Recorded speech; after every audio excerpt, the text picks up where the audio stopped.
friends. Welcome back to Disabled in Nature, where we talk about all things that are disabled in nature, and sometimes we even go outside. Today we're on the floor. My wheelchair is pretty dirty, and it needs cleaned. I've got my little vacuum, my little bucket of cleaning supplies, and so I'm gonna clean my chair while we just have a chat. Where do you think I should start? I feel like technically you should go top down, but I think I'm gonna go bottom up because I'm already down here. I'm gonna start with the vacuum.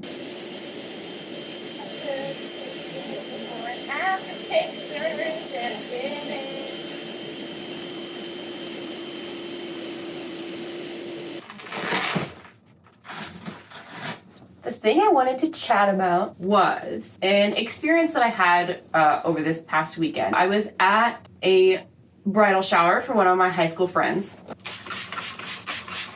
They had the party at her family's lake house, and this is a place that I've been before in the past. Like I said, we were high school friends, so I've been to this lake house multiple times, but I haven't been there in like 10 years, so I didn't really remember what it was really like. And the last time I was there, I didn't use a wheelchair, and I was relatively able-bodied, so I didn't even really think about it.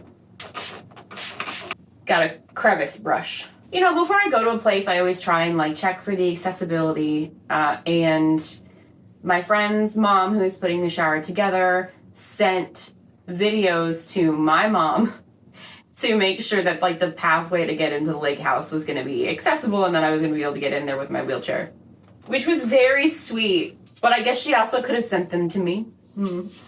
But it was very sweet. I did appreciate it. And from the videos, it seemed like it was going to be fine. I wish I could just spray this whole thing down with a hose, but alas, batteries. And so we got there. Like I said, we were childhood friends, so my mom was invited too. So she came with me. And so I wasn't really worried about it. I figured, whatever is there, we can... Oh, I should have grabbed the scraper. Whatever. So we get there, and all the way around to the back patio where the party was going to be held. There were little tables set up with little umbrellas. It was so cute. And no one was out there because it was raining. And so my mom and I were just kind of well, there's steps everywhere to get into the house, so we're just gonna chill here till it stops raining and everyone comes outside. I think this is working, So all the food and all the other people were inside, and so after 15 minutes, it was pretty obvious that it wasn't going to stop raining for a while, and I had to pee, so we decided, okay, we're going to go try and make our way inside. And at that point, a couple of other childhood friends and their moms who knew me as a kid were outside talking to us, and they followed us around to the front of the house to the porch. There were technically more stairs at this part, but there was a better railing, so that's where I thought it was going to be best to try and get in the house. And so at that point, the ground was wet because it had been raining, and I had to get up these stairs, so I stood up, I abandoned my travel chair, and there were a bunch of people crowding around, everyone with the best of intentions, but I don't super like having to get out of my wheelchair in front of people. I know how it looks. I know it looks scary and weird, like I'm gonna snap in half at any moment. And trust me, it feels like that too, Duster. But sometimes, people are around to help, and what are you gonna do? Sometimes you just gotta get over it, This is fascinating under here. I hope I don't hit anything important. Okay. Or was I? Right, yeah. So they were all around, and I tried to stand up from my travel chair onto these steps. There were 3 steps, and then 8 or 10 feet of porch, and then the sliding door to go inside. I grabbed onto the railing, and I tried my hardest to pull myself all the way up to stand, but it didn't work. So I ended up kind of pivoting on my foot and my shin to sit around onto the stair. Now usually that would be fine, and I would just booty scoot my way up the stairs, which is what I ended up doing. However, I mentioned it had been raining, and I was wearing pastel yellow shorts. As you can imagine, they were not pastel yellow for long. Everyone was like, oh my gosh, we'll get you a towel. And I was already sitting down. I was like, what's done is done at this point. Perks of sitting down, no one's gonna see my butt. So I booty scooted my way up those stairs, and then at the top of those 3 stairs, I grabbed all the railing and I pulled myself all the way up. And then the porch was wooden, so it was like really, really slippery. That made things a little bit more difficult, but my mom was there, and so she held my hand and helped me walk across the rest of the porch. Turn around, every now and then I get a little bit lonely. This thing is like 400 pounds. I'm trying not to squish myself.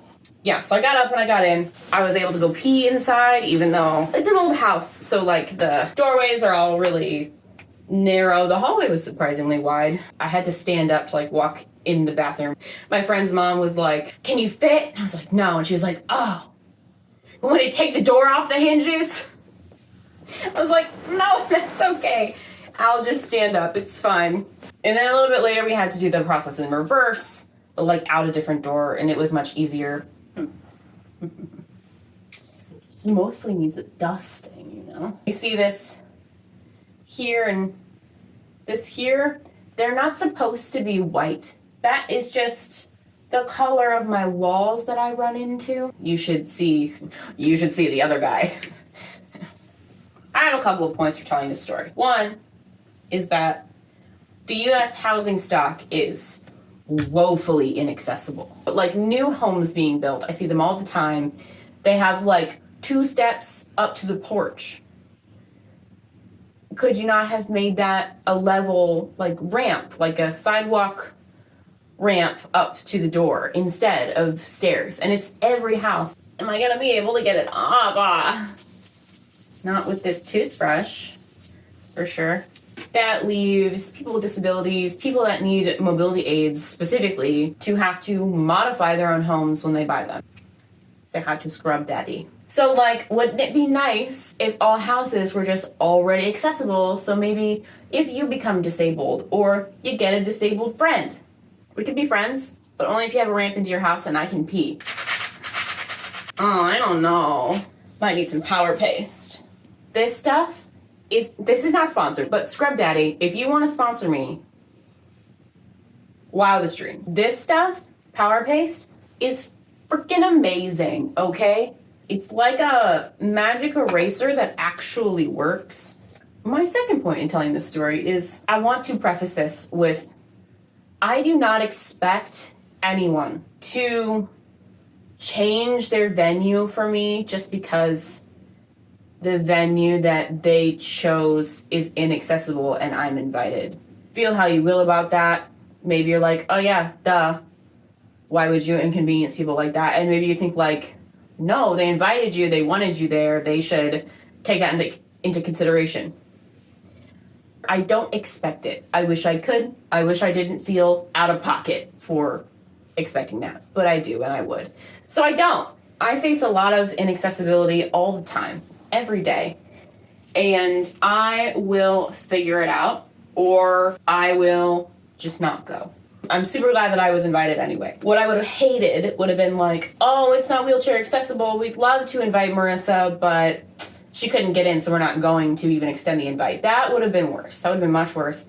So I guess this is not me upset about the inaccessibility of the party that I just attended. Of the scenario that I just described, this is not me being upset about that. This is a general PSA for people. Because I don't think that people necessarily think about it or know how difficult it can be for someone with specifically a mobility disability to navigate the world. Like when I know I'm going somewhere inaccessible, even standing up, that's difficult for me. And when I know that I have a situation where it's going to be inaccessible, I can't just roll my chair into the event, access the event like everyone else, and go to the bathroom. The ability to go to the bathroom is very important.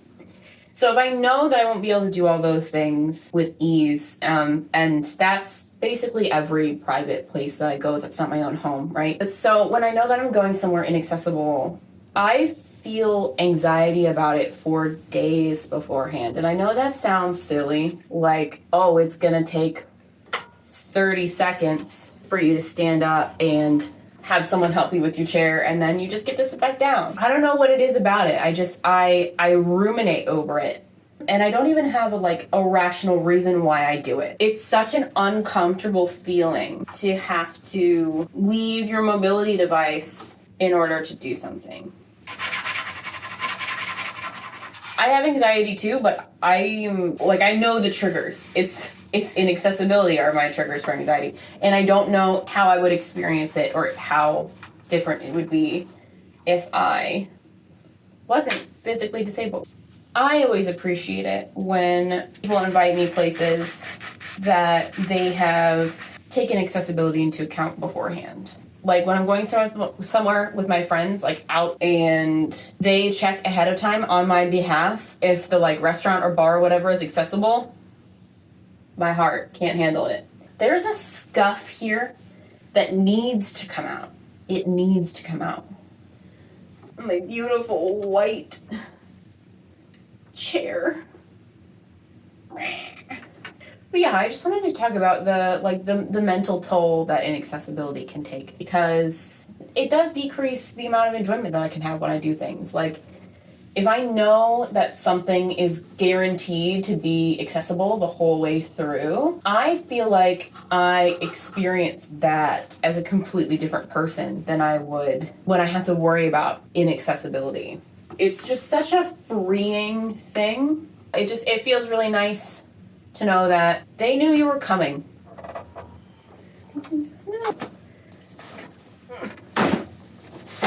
Ta-da! She's clean. I feel much better about the dust level that is on this chair right now. Yeah, so those are just some of my thoughts around inaccessibility and party planning. If you're planning a party and you're inviting a wheelchair user, just maybe consider venue options. And if you can, try and host it somewhere accessible, because it makes it a lot more enjoyable for us. Not saying I didn't enjoy your bridal shower. I did. It was a great time. You were beautiful. I loved it. I hope this was interesting and maybe a little enlightening and gave you a new perspective on how little things can make a big difference. If you like this video, don't forget to give it a thumbs up and subscribe. Leave me a comment about what kind of topics you would like to see. Thank you for keeping me company while I clean my wheelchair. I needed to do it anyway, so I might as well talk to some friends while I do it. Okay, dust your microphone. Until next time, friends, be well, and don't forget to get outside and build ramps. And I'll catch you in the next one. Bye!